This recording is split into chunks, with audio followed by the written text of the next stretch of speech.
ಎಲ್ಲರೂ ಹೇಗಿದ್ದೀರಿ? I hope ಎಲ್ಲರೂ ಚೆನ್ನಾಗಿದ್ದೀರಿ ಅಂತ ಅನ್ಕೋತೀನಿ. ಆ್ಯಂಡ್ ನಿಮ್ಮೆಲ್ಲರ ರಿಕ್ವೆಸ್ಟ್ ಮೇರೆಗೆ ಈ ಒಂದು ಹೊಸ ಚಾನಲ್ನ ನಾನು ಕ್ರಿಯೇಟ್ ಮಾಡಿದ್ದೀನಿ. ಐ ಹೋಪ್ ನಿಮ್ಮೆಲ್ಲರ ಸಪೋರ್ಟ್ ಸಿಗುತ್ತೆ ಅಂತ ಅಂದ್ಕೊಂಡಿದ್ದೀನಿ. ಆ್ಯಂಡ್ ಈ ಒಂದು ಚಾನಲಲ್ಲಿ ಯಾವ ರೀತಿ ನಾನು ಶ್ರೇಯಾ ಕ್ರಿಯೇಟಿವಿಟಿ ಝೋನ್, ಯಾರಾದರೂ ಹೊಸಬರು ಈ ಒಂದು ವಿಡಿಯೋ ನೋಡ್ತಾ ಇದ್ದರೆ ನಿಮಗೇನು ಗೊತ್ತಿಲ್ಲ ನನ್ನ ಬಗ್ಗೆ ಅಂದರೆ, ಶ್ರೇಯಾ ಕ್ರಿಯೇಟಿವಿಟಿ ಝೋನ್ ಅಂತ ಹೇಳ್ಬಿಟ್ಟು ಸೊ ಆಲ್ರೆಡಿ ಒಂದು ಹೊಲಿಗೆ ಒಂದು ಸಂಬಂಧಪಟ್ಟಂಥ ಒಂದು ಬಿಸ್ನೆಸ್ ಬಗ್ಗೆ ನಾನಿಲ್ಲಿ ಮಾಹಿತಿ ಕೊಡ್ತಾ ಇದ್ದೆ. ಸೊ ಏನೋ ಒಂದು ಕಾರಣದಿಂದ ಸೊ ಅಲ್ಲಿಂದ ನಾನಿವಾಗ ಹೊಸ ಒಂದು ಚಾನಲ್ನ ಕ್ರಿಯೇಟ್ ಮಾಡಿದ್ದೀನಿ. ಆ್ಯಂಡ್ ಇಲ್ಲಿ ನಿಮಗೆ ಅಲ್ಲಿ ಆ್ಯಕ್ಚುಲಿ ನಾನು ವೀಡಿಯೋಸ್ಗಳನ್ನ ವಾರದಲ್ಲಿ ಒಂದು ಅಥವಾ ಎರಡು ಹಾಕ್ತಾಯಿದ್ದೆ ಅಷ್ಟೇ. ಬಟ್ ಡೈಲಿ ವೀಡಿಯೋಸ್ ಬೇಕಂತ ನೀವೆಲ್ಲ ರಿಕ್ವೆಸ್ಟ್ ಮಾಡ್ಕೊತಾ ಇದ್ರಿ. So daily to daily step by step ಪ್ರತಿಯೊಂದು ಡೀಟೇಲ್ಸ್ಗಳು ನಿಮಗೆ ಬೇಕು ಅಂತಂದರೆ ಸೊ ಈ ಒಂದು ಚಾನಲ್ಗೆ ಸಬ್ಸ್ಕ್ರೈಬ್ ಮಾಡ್ಕೊಳ್ಳಿ. ಆ್ಯಂಡ್ ಈ ಒಂದು ಚಾನಲಲ್ಲಿ ನಾನು ಡೈಲಿ ಟು ಡೈಲಿ ನಿಮಗೆ ವೀಡಿಯೋಸ್ಗಳನ್ನ ಅಪ್ಲೋಡ್ ಮಾಡೋದಕ್ಕೆ ಸ್ಟಾರ್ಟ್ ಮಾಡ್ತಾ ಇದ್ದೀನಿ. ಆ್ಯಂಡ್ ಇದರಿಂದ ಏನಾಗುತ್ತೆ ಅಂತಂದರೆ ನೀವು ಕೂಡ ಮಾಡ್ತಾ ಇರೋಂಥ ಒಂದು ಬಿಸ್ನೆಸ್ಸಲ್ಲಿ ಇಂಪ್ರೂವ್ಮೆಂಟ್ನ ಮಾಡ್ಬೋದು. ಆ್ಯಂಡ್ ನಿಮಗೆ ಹಲವಾರು ಟಿಪ್ಸ್ಗಳೆಲ್ಲ ಸಿಗುತ್ತೆ ನಾನು ಈ ಒಂದು ವೀಡಿಯೋಸ್ಗಳಲ್ಲಿ. ಡೈಲಿ ವ್ಲಾಗ್ ಅಂತ ಇಲ್ಲಿ ನಾನು ಹಾಕಿದಾಗ ಡೈಲಿ ವ್ಲಾಗಲ್ಲಿ ಯಾವುದೇ ರೀತಿ ನಾನು ಅಡುಗೆ ಮಾಡೋದು, ಶಾಪಿಂಗ್ ಮಾಡೋದು ಅದೆಲ್ಲ ಏನು ತೋರಿಸೋದಿಲ್ಲ, ನಾರ್ಮಲ್ ಲೈಫನ್ನು. ಸೊ ಆ್ಯಕ್ಚುಲಿ ನಾನು ಬಿಸ್ನೆಸ್ ಸಂಬಂಧಪಟ್ಟಂಥ ಡೈಲಿ ಏನು ನನ್ನ ರೂಟೀನ್ಸ್ ಇದೆ, ಯಾವ ರೀತಿ ಇದೆ. ಆ್ಯಂಡ್ ಮೇನ್ ಅಂತಂದರೆ ನಾನು ಚಾನಲಲ್ಲಿ ವೀಡಿಯೋಸ್ಗಳಲ್ಲಿ ಫೋಕಸ್ ಮಾಡೋದು ಒಂದು, ನಾನು ಹೋಮ್ ಬಿಸ್ನೆಸ್ ಬಗ್ಗೆ ಫೋಕಸ್ ಮಾಡ್ತೀನಿ, ಮೇನ್ ಏನಿರುವಂಥದ್ದು ಮಾಹಿತಿ ಕೊಡ್ತೀನಿ. ನೆಕ್ಸ್ಟ್ ನಾನು ಫಿಟ್ನೆಸ್ ಬಗ್ಗೆ ಹೇಳ್ತೀನಿ, ಯಾವ ರೀತಿ ಇವಾಗ ನಾನು ಮನೆ ನೋಡಿಕೊಂಡು ಮತ್ತು ನಾನು ಫಿಟ್ನೆಸ್ನ ಯಾವ ರೀತಿ ನಾನು ಫಾಲೋ ಮಾಡ್ಕೊಂಡ್ರೆ ಚೆನ್ನಾಗಿ ನೋಡ್ಕೊಂಡು ಹೋಗ್ತಾ ಇದ್ದೀನಿ, ಟೈಮ್ ಹೇಗೆ ತೆಗಿತಾ ಇದ್ದೀನಿ ಅಂತ ಹೇಳಿ ಸ್ವಲ್ಪ ಬದಲಾವಣೆ ಮಾಡ್ತಾ ಇದ್ದೀನಿ. ಯಾಕಂದರೆ ಯೂಟ್ಯೂಬ್ ರೂಲ್ಸ್ಗಳೇ ಆಗಿದೆ ಇವಾಗ. ಸೊ ಹೀಗಾಗಿ ಸೊ ನಿಮಗೆ ನನ್ನ ಒಂದು ಬಿಸ್ನೆಸ್ ರಿಲೇಟೆಡ್ ಮಾಹಿತಿ ಅಂತೂ ನಾನು ವೀಡಿಯೋಸ್ಗಳಲ್ಲಿ ಕೊಡ್ತೀನಿ. ಪ್ಲಸ್ ನನ್ನ ಒಂದು ಲೈಫ್ಸ್ಟೈಲಲ್ಲಿ ಮುಖ್ಯವಾಗಿ ನಾನು ಯಾವ ರೀತಿ ನನಗೋಸ್ಕರ ಟೈಮ್ ತೆಗಿತಾ ಇದ್ದೀನಿ, ಯಾವ ರೀತಿ ನಾನು 24 ಗಂಟೆಯಲ್ಲಿ ಸಪ್ರೇಟಾಗಿ ನನಗೋಸ್ಕರ ಟೈಮನ್ನು ನಾನು ಮೀಸಲಿಟ್ಟಿದ್ದೀನಿ. ಆ್ಯಂಡ್ ಅದನ್ನು ಯಾವ ರೀತಿ ಯುಟಿಲೈಸ್ ಮಾಡ್ಕೋತೀನಿ. ಆ್ಯಂಡ್ ಅದರಲ್ಲೂ ಕೂಡ ತುಂಬಾ ಇಂಪಾರ್ಟೆಂಟ್ ಇರುವಂಥ ಪ್ರಾಡಕ್ಟ್ಗಳ ರಿವ್ಯೂ, ಲೈಕ್ ನನ್ನ ಬಿಸ್ನೆಸ್ ಸಂಬಂಧಪಟ್ಟಂಥ ಪ್ರಾಡಕ್ಟ್ಗಳ ರಿವ್ಯೂ ಆಯಿತು. ಆ್ಯಂಡ್ ಅದರಲ್ಲೂ ಕೂಡ ಇನ್ನೂ ಹಲವಾರು ಒಂದು ಒಳ್ಳೆ ವೀಡಿಯೋಸ್ಗಳನ್ನ ನಾನು ತೊಗೊಂಡ್ಬರ್ತೀನಿ. ಸೊ ಯಾವುದೇ ರೀತಿ ನಿಮ್ಗೇನು ಬೋರ್ ಹೊಡಿಸಲ್ಲ, ಬಟ್ ಆದರೆ ಒಳ್ಳೆ ಇಂಪಾರ್ಟೆಂಟ್ ಒಂದು ಕ್ವಾಲಿಟಿ ಇರುವಂಥ ಒಂದು ವೀಡಿಯೋಸ್ಗಳನ್ನೇ ನಾನು ಅಪ್ಲೋಡ್ ಮಾಡ್ತೀನಿ. ವೀಡಿಯೋಸ್ಗಳು ನೋಡ್ತಾ ನಿಮ್ಗೆ ಹೋದಾಗ ನಿಮ್ಗೆ ಗೊತ್ತಾಗುತ್ತೆ ಏನು ಹೇಗಿರುತ್ತೆ ವೀಡಿಯೋಸ್ಗಳು ಅಂತ ಹೇಳಿ. ಆ್ಯಂಡ್ ಹಳಬರಿದ್ದರೆ ನಿಮ್ಮೆಲ್ರಿಗೂ ಗೊತ್ತೇ ಇದೆ ನಾನು ಯಾವ ರೀತಿ ವೀಡಿಯೋಸ್ಗಳು ಮಾಡ್ತೀನಿ ಅಂತ. ಬಟ್ ಅದು ಸ್ವಲ್ಪ ಚೇಂಜ್ ಮಾಡ್ತಾ ಇದ್ದೀನಿ ಅಷ್ಟೇ. ಸೊ ಐ ಹೋಪ್ ನಿಮಗೆಲ್ಲ ಇಷ್ಟ ಆಗುತ್ತೆ ಅಂತ ಅಂದ್ಕೊಂಡಿದ್ದೀನಿ. ಆ್ಯಂಡ್ ಮತ್ತೊಂದು ಮುಖ್ಯವಾಗಿ ಹೇಳಬೇಕು ಅಂತಂದರೆ, ಇವಾಗ ಮೇನು ಯಾವ ರೀತಿ ಒಂದು ಟಾಪಿಕ್ಸ್ಗಳು ಸ್ಟಾರ್ಟ್ ಮಾಡಲಿ ಅನ್ನೋದನ್ನು ಹೇಳಿ.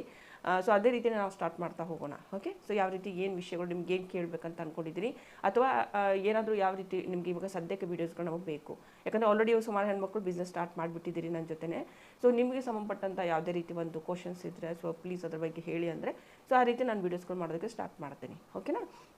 ಆ್ಯಂಡ್ ಪ್ಲೀಸ್ ಕಾಮೆಂಟ್ ಎಲ್ಲದೆಲ್ಲ ಹೇಳಿ, ಮತ್ತು ನಿಮ್ಮ ಊರ ಹೆಸರನ್ನ ಖಂಡಿತವಾಗ್ಲೂ ಮೆನ್ಷನ್ ಮಾಡಿ.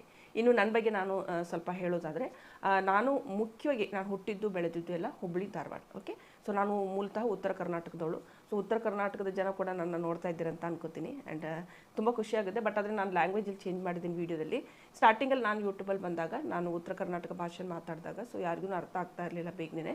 ಸೊ ಆದಷ್ಟು ಬ್ಯಾಂಗ್ಳೂರು ಭಾಷೆ ಅಥವಾ ನಾರ್ಮಲ್ ಕನ್ನಡನ ಮಾತಾಡಿ ಅಂತ ಹೇಳ್ತಾಯಿದ್ರು. ಸೊ ಹೀಗಾಗಿ ನಾನು ಸ್ವಲ್ಪ ಲ್ಯಾಂಗ್ವೇಜ್ನ ಚೇಂಜ್ ಮಾಡಿದ್ದೀನಿ. ಅಂದರೆ ಎಲ್ಲ ಹೆಣ್ಮಕ್ಳಿಗೂ ನಾನು ಹೇಳೋದು ತಿಳಿಲಿ ಅಂತ ಹೇಳಿ ಅಷ್ಟೇ. ಓಕೆ, ಇಲ್ಲಾಂತಂದರೆ ನಾವು ಪ್ಯೂರ್ ಉತ್ತರ ಕರ್ನಾಟಕದ ಹುಡುಗಿನೇ.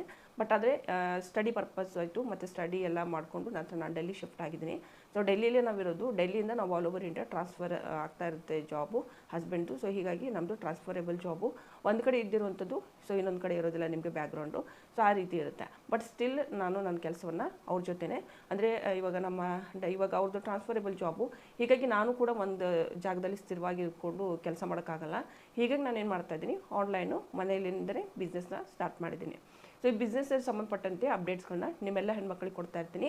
ಯಾರಾದರೂ ಹೆಣ್ಮಕ್ಳು ಮನೆಯಿಂದ ಏನಾದರೂ ಕೆಲಸ ಮಾಡಬೇಕು, ಏನಾದರೂ ಒಂದು ಮಾಡಿ ಮನೆಗೆ ಸಪೋರ್ಟ್ ಮಾಡಬೇಕು, ಮಕ್ಕಳಿಗೆ ಒಂದು ಒಳ್ಳೆ ಎಜುಕೇಷನ್ ಕೊಡಬೇಕು, ಏನೋ ಒಂದೊಂದು ದೊಡ್ಡ ಆಸೆ ಇಟ್ಕೊಂಡಿರ್ತೀವಿ, ಅದೆಲ್ಲ ಕಂಪ್ಲೀಟ್ ಆಗಬೇಕು ಅಂತಂದರೆ ಕೇವಲ ನಾವು ಹಸ್ಬೆಂಡಿಗೆ ಮಾತ್ರ ನಾವು ಡಿಪೆಂಡ್ ಆಗೋಕ್ಕಾಗಲ್ಲ. ನಾವು ಕೂಡ ಸ್ವಲ್ಪ ಏನಾದರೂ ಮಾಡಬೇಕಾಗುತ್ತೆ. ಸೊ ನಾನು ಖಾಲಿ ಕೊಡೋಕ್ಕಿಂತ ನಾನು ಈ ರೀತಿ ಒಂದು ಸಣ್ಣದೊಂದು ಬಿಸ್ನೆಸ್ನ ಸ್ಟಾರ್ಟ್ ಮಾಡಿದ್ದೆ. ಆ್ಯಕ್ಚುಲಿ ಇದು ನಾನು ಮಾಡ್ತಾ ಇರೋಂಥದ್ದು ನಿಮ್ಮೆಲ್ರಿಗೂ ತೋರಿಸ್ಬೇಕಂತ ಸ್ಟಾರ್ಟಿಂಗಲ್ಲಿ ಮಾಡಿದ್ದಿದ್ದು ಆ್ಯಕ್ಚುಲಿ. ಬಟ್ ಆದರೆ ನನಗೆ ಇವಾಗ ಅದು ಮಾಡಿದ್ದೀನಿ, ಇದನ್ನು ಕಂಟಿನ್ಯೂ ಮಾಡಿಕೊಂಡೇ ನಾನು ಹೋಗ್ತಾ ಇದ್ದೀನಿ. ಸೊ ಇದರಲ್ಲಿ ಏನು ಏರಿಳಿತ ಬರುತ್ತೆ, ಏನು ಚಾಲೆಂಜಿಂಗ್ ಬರುತ್ತೆ, ಸೊ ಅದನ್ನೇ ನಾನು ಇಲ್ಲಿ ನಿಮಗೆ ತಿಳಿಸ್ತಾ ಹೋಗ್ತಾಯಿದ್ದೀನಿ. ಆ್ಯಂಡ್ ಮತ್ತೊಂದು ಎಲ್ಲನೇ ಸಮೂಹದಲ್ಲಿರುವಂಥ ಹೆಣ್ಮಕ್ಳಿಗೂ ಕೂಡ ನಾನು ಮನೆಯಿಂದಲೇ ಕೆಲಸ ಮಾಡೋದಕ್ಕೆ ತಿಳಿಸ್ತಾ ಇರ್ತೀನಿ. ಮುಖ್ಯವಾಗಿ ನಮ್ಮದು ಜಾಬ್ ಏನು ಟ್ರಾನ್ಸ್ಫರೇಬಲ್ ಜಾಬ್ ಆದರೂ ಸೊ ಅಲ್ಲಿ ಇರುವಂಥ ಲೋಕಲ್ ಒಂದು ಹೆಣ್ಮಕ್ಳ ಸಮೂಹ ಅಂತ ಇರುತ್ತೆ. ಅವ್ರಿಗೆ ಆಲ್ರೆಡಿ ಮನೇಲಿ ಸುಮಾರು ಥರದ ಒಂದು ಐಟಮ್ಸ್ಗಳನ್ನ ಮಾಡ್ತಾನೆ ಇರ್ತಾರೆ. ಆ ಐಟಮ್ಸ್ಗಳನ್ನ ಹೇಗೆ ನಾವು ಮಾರ್ಕೆಟಿಂಗ್ ಮಾಡೋದು, ಬಿಸ್ನೆಸ್ ಮಾಡ್ಬೋದು, ಬಿಸ್ನೆಸ್ಸಲ್ಲಿ ಕನ್ವರ್ಟ್ ಹೇಗೆ ಮಾಡ್ಬೋದು, ನಮ್ಗೆ ಗೊತ್ತಿರೋಂಥ ಒಂದು ಏನು ನಾವು ಒಂದು ಕಲ್ತಿರ್ತೀವಿ, ಒಂದು ಹೊಣಿಕೆ ಆಗಿರ್ಬೋದು ಅಥವಾ ಮ್ಯಾಟ್ಗಳಾಗಿರ್ಬೋದು, ಸೊ ಏನೇ ಮಾಡ್ತಿರ್ಬೋದು ನಾವು ಅದನ್ನು ನಾವು ಯಾವ ರೀತಿ ಮಾಡ್ಬೋದು ಅಂತ ನಾನು ಅವ್ರಿಗೆ ಹೇಳ್ಕೊಡ್ತಾ ಇರ್ತೀನಿ. ಇದು ಯಾವಾಗಾದರೂ ನಾನು ವಾರಕ್ಕೆ ಒಂದು ಟೈಮ್ ಒಂದು ಅರ್ಧ ತಾಸು ಒಂದು ತಾಸು ಟೈಮ್ ತಗೊಂಡು ಸೊ ನಾನಲ್ಲಿ ವಿಸಿಟ್ ಮಾಡ್ತಾ ಇರ್ತೀನಿ. ಸೊ ಇದರಿಂದ ಸುಮಾರು ಹೆಣ್ಮಕ್ಳು ಇವಾಗ ಸ್ಟಾರ್ಟ್ ಮಾಡಿದ್ದಾರೆ ಕೂಡ. ಅವ್ರಿಗೆ ಗೊತ್ತಿತ್ತು, ಬಟ್ ಆದರೆ ಅದನ್ನ ಮಾರ್ಕೆಟಿಂಗ್ ಮಾಡೋದು ಗೊತ್ತಿರಲಿಲ್ಲ ಅಷ್ಟೇ. ಸೊ ಅದನ್ನು ಕೂಡ ನಾನು ಸೈಡ್ ಬೈ ಸೈಡು ಕೆಲಸವನ್ನು ಸ್ಟಾರ್ಟ್ ಮಾಡ್ತಿದ್ದೀನಿ. ಅಂದರೆ ಹಾಗೇನೇ ಇರಲಿ ಅಂತ ಹೇಳಿ ಇದಕ್ಕೆ ಯಾವುದೇ ರೀತಿ ನಾನು ಅವ್ರ ಕಡೆಯಿಂದ ಇದನ್ನು ತಗೋತಾ ಇಲ್ಲ. ಸೊ ಜಸ್ಟ್ ಹಾಗೇ ಫ್ರೀಯಾಗಿ ಹೇಳ್ತಾ ಇರ್ತೀನಿ.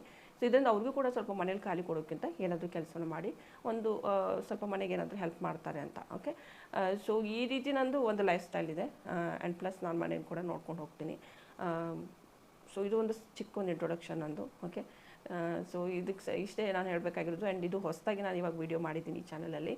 ಆ್ಯಂಡ್ ಒಳ್ಳೆ ರೆಸ್ಪಾನ್ಸ್ ಬರುತ್ತೆ ಅಂತ ಅಂದ್ಕೊಂಡಿದ್ದೀನಿ ಕೂಡ. ಆ್ಯಂಡ್ ನಿಮಗೆ ನಿಜವಾಗ್ಲೂ ಮನೆಯಿಂದನೇ ಏನಾದರೂ ಕೆಲಸ ಮಾಡಬೇಕು ಅಂತಂದರೆ ಯಾವುದೇ ರೀತಿ ಕಂಪನಿಗೆಲ್ಲ ಅಪ್ಲೈ ಮಾಡಿ ಟೆಸ್ಟು ಮತ್ತು ಅದು ಇದು ಕೊಟ್ಟರು ಕೂಡ, ನಂತರ ಜಾಬ್ ತೊಗೊಂಡ್ರು ಕೂಡ, ನಾನು ತೊಗೋಬೇಡಿ ಅಂತ ಹೇಳ್ತಾ ಇಲ್ಲ, ಜಾಬ್ ತೊಗೊಂಡ್ರು ಕೂಡ ಆಫೀಸ್ ಕಡೆಯಿಂದ ಜಾಬ್ ಏನು ವರ್ಕ್ ಕೊಡ್ತಾ ಇರ್ತಾರೆ, ಮನೇಲಿ ಕೂತ್ಕೊಂಡು ಅವ್ರ ರೆಕಾರ್ಡಿಂಗ್ ಮಾಡೋದು ತುಂಬಾ ಕಷ್ಟ ಆಗುತ್ತೆ. ಮಕ್ಕಳು ಕೂಡ ನೋಡ್ಕೊಂಡು ಹೋಗೋದು ಕಷ್ಟ ಆಗುತ್ತೆ. ಬಟ್ ಸ್ಟಿಲ್ ಯಾರ ಮನೆಯಲ್ಲಿ ಆಲ್ರೆಡಿ ಮಕ್ಕಳು ನೋಡ್ಕೊಳ್ಳೋಕ್ಕಂತಲೇ ಇದ್ದಾರೆ, ಸೊ ಅಂಥವ್ರ ಮನೆಯಲ್ಲಿ ವರ್ಕ್ ಫ್ರಮ್ ಹೋಮನ್ನು ತೊಗೊಂಡು ಮಾಡ್ಬೋದು, ಏನು ತೊಂದರೆ ಇಲ್ಲ. ಬಟ್ ಆದರೆ ಮಕ್ಕಳನ್ನ ನೀವೇ ನೋಡ್ಕೋಬೇಕು, ಮನೇನೂ ನೀವೇ ನೋಡ್ಕೋಬೇಕು ಅಂದಾಗ ಏನಾಗುತ್ತೆ ಅಂತಂದರೆ ನೀವು ಹೊರಗಡೆ ಕಂಪ್ನಿಯಿಂದ ಕೆಲಸ ಮಾಡೋದಕ್ಕೆ ತುಂಬಾ ಟಾಸ್ಕ್ ಆಗುತ್ತೆ. ಸಮ್ಟೈಮ್ಸ್ ಮಾಡಲಿಲ್ಲ ಅಂತಂದರೆ ಸೊ ಅಲ್ಲಿಂದ ಕೂಡ ಸಂಬಳ ನಿಮಗೆ ಹೇಗೆ ಬರುತ್ತೆ. ಸೊ ಅದೇ ಮುಖ್ಯವಾಗಿ ನಾನು ಏನು ಮಾಡಿದೆ ಅಂದರೆ ಮನೆಯಿಂದಲೂ ಕೂಡ ನೀವು ಹೆಣ್ಮಕ್ಳು ನಿಮ್ಮದೇ ಆದಂಥ ಓನ್ ಒಂದು ಬಿಸ್ನೆಸ್ನ ಮಾಡಿದರೆ ಆ ಬಿಸ್ನೆಸ್ ಓನರೇ ನೀವು ಇರ್ತೀರಾ. ನೀವು ಬೇಕಂದಾಗ ರಜೆ ಮಾಡ್ತೀರಾ, ಬೇಡ ಅಂದಾಗ ಸ್ಟಾರ್ಟ್ ಮಾಡ್ತೀರಾ. ಅಂದರೆ ಎಲ್ಲ ನಿಮ್ಮ ಮೇಲೆ ಡಿಪೆಂಡ್ ಇರುತ್ತೆ. ಸೊ ನಿಮ್ಮ ಮೇಲೆ ಡಿಪೆಂಡ್ ಇರುತ್ತೆ ಯಾವ ರೀತಿ ಅದನ್ನು ನಡೆಸ್ಕೊಂಡು ಹೋಗ್ತೀರಾ ಅಂತ ಹೇಳಿ. ಸೊ ಹೀಗಾಗಿ ನಾನು ಈ ರೀತಿ ಒಂದು ವೀಡಿಯೋಸ್ಗಳನ್ನ ಈ ಚಾನಲಲ್ಲಿ ತರ್ತಾ ಇದ್ದೀನಿ. ಇದರಿಂದ ಸುಮಾರು ಹೆಣ್ಮಕ್ಳಿಗೆ ಹೆಲ್ಪ್ ಆಗುತ್ತೆ ಅಂತ ಕೂಡ ಅಂದ್ಕೊಂಡಿದ್ದೀನಿ. ಆ್ಯಂಡ್ ಓಕೆ, ಸೊ ಇದು ನನ್ನ ಫಸ್ಟ್ ವೀಡಿಯೋ. ಆ್ಯಂಡ್ ನಿಮ್ಮ ಅಭಿಪ್ರಾಯನ ಖಂಡಿತವಾಗ್ಲೂ ತಿಳಿಸಿ. ಮತ್ತು ಯಾವ್ಯಾವ ಊರಿಂದ ನಾನು ವೀಡಿಯೋಸ್ಗಳು ನೋಡ್ತಾ ಇದ್ರೆ ಹೆಣ್ಮಕ್ಳು ಖಂಡಿತವಾಗ್ಲೂ ನಿಮ್ಮ ಊರಿನ ಹೆಸರು ಜೊತೆಗೆ ನಿಮ್ಮ ಕಾಮೆಂಟ್ನ ಮಾಡಿ. ಓಕೆ, ಸೊ ಮುಂದೆ ನೋಡೋದ್ರಲ್ಲಿ ಮತ್ತೆ ನಾನು ಸಿಗ್ತೀನಿ ಸೇರಿದ್ರೆ. ಅಲ್ಲಿವರೆಗೂ ನಮಸ್ಕಾರ.